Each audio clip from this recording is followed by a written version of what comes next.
Hi, I'm Katie Fehrenbacher, and today I'm going to go over the challenge of unions in the workforce and kind of how and why they form, and then what we as managers can be doing to reduce the need for employees to want to unionize. So, there are definitely pros and cons in terms of unions.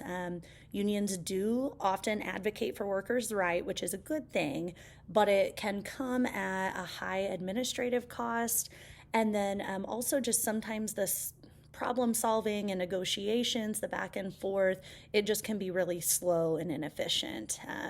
And then furthermore, it just kind of reduces management flexibility and innovation in the organization. So it just creates this us versus them attitude that is not always a positive thing in the work environment. So, one thing that managers and HR can do together would be a union vulnerability audit. So, what this audit does is it analyzes the terms and conditions of employment. So, it might look at job security, pay, benefits, policies, rules, etc., and then compare them to similar employers in our industry to determine how we measure up.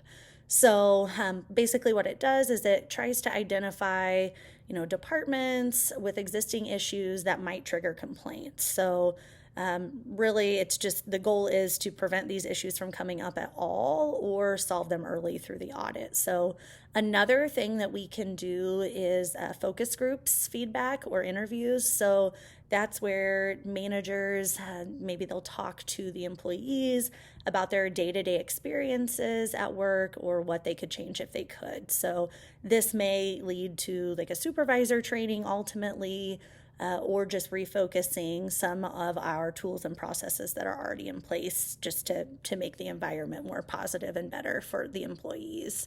So, another thing that's super important for HR to do regarding unions is to stay up to date with rules.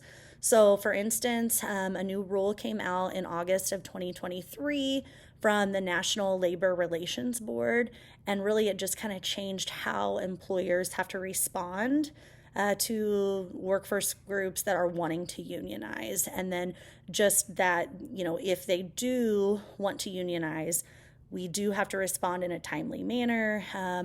We've got to make sure that we don't commit any unfair labor practices.